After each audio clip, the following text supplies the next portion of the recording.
संविधान के निर्माण के साथ उन्होंने जो दिशा तय की, उन बाबा साहब अंबेडकर को कानून मंत्री से इस्तीफा क्यों देना पड़ा था,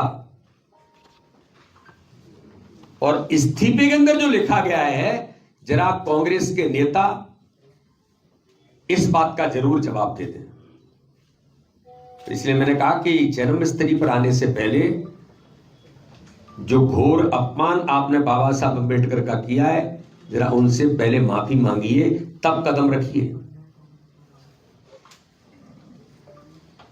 और इस्तीफे के बाद घोर घमंड किसको कहते हैं? नेहरू जी ने कहा था कि ठीक है इस्तीफा दे दिया तो इससे क्या होने वाला है, कुछ होने वाला नहीं, ऑन रिकॉर्ड है, ये बाबा साहब ने कहा है। बाबा साहब अंबेडकर ने जब मंत्री परिषद से इस्तीफा दिया था तो सदन में उन्हें बोलने का मौका तक नहीं दिया गया। अपने त्याग पत्र में बाबा साहब अंबेडकर ने पंडित नेहरू के खिलाफ बहुत कुछ लिखा है। कांग्रेस ने आज तक इसे बाहर क्यों नहीं आने दिया?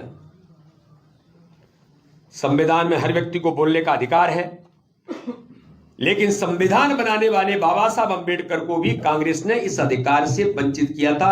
मैं पूछना चाहता हूं कांग्रेस के नेतृत्व से, उन्होंने अपने इस्तीफे में लिखा था कि मैं वित्त और उद्योग क्षेत्र में पढ़ा लिखा व्यक्ति हूं, भारत के सबसे योग्य व्यक्ति थे।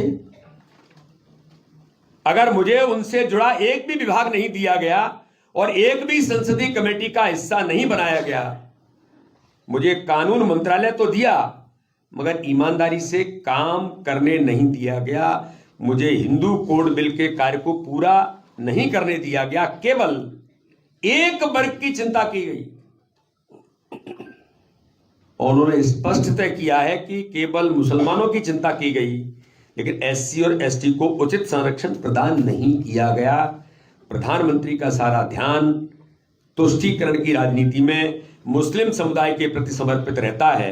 मुसलमानों को दिए जा रहे संरक्षण से कोई आपत्ति नहीं है, लेकिन क्या देश में केवल मुसलमानों की सुरक्षा आवश्यकता है? ये बाबा साहब अंबेडकर अपने इस्तीफे के अंदर लिखते, इस बात को क्यों बाहर नहीं आने दिया गया? जो देश तुष्टीकरण के दंश को लगातार झेलता रहा।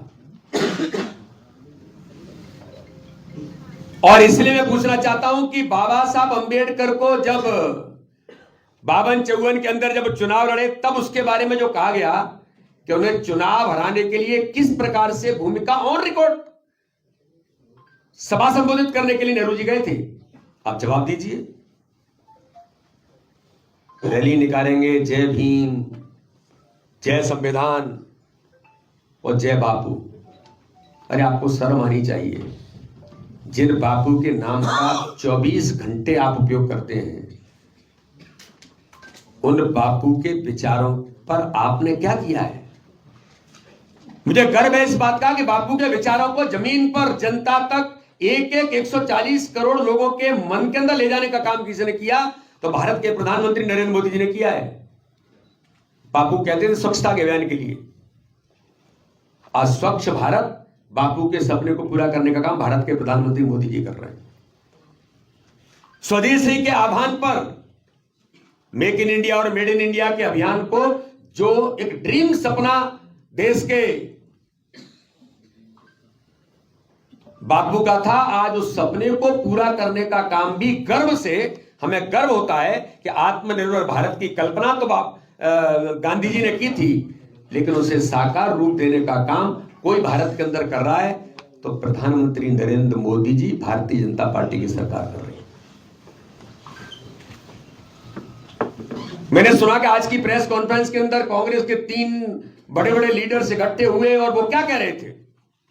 मैं मीडिया के सामने कहना चाहता हूं कि कांग्रेस बेजुबानों की जुबान और सहारा है।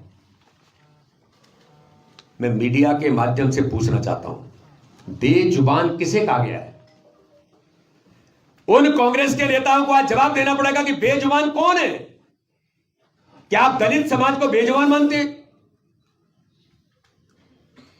इस देश को आवाज ताकत देने का काम किसी ने किया है तो उसी दलित समाज ने, अनुसूचित जाति जनजाति के भाई और बहनों ने अपने काम और कर्तृत्व के बल पर इस देश को ताकत दी है। तो बाबा साहब अंबेडकर ने संविधान निर्माण करके भूमिका निभाई। आप उस समाज वर्ग को बेजुबान कहकर, अब मैं कहना नहीं चाहता, बेजुबान अपने किसको कहा जाता है? ये घोर अपमान है दलित समाज का।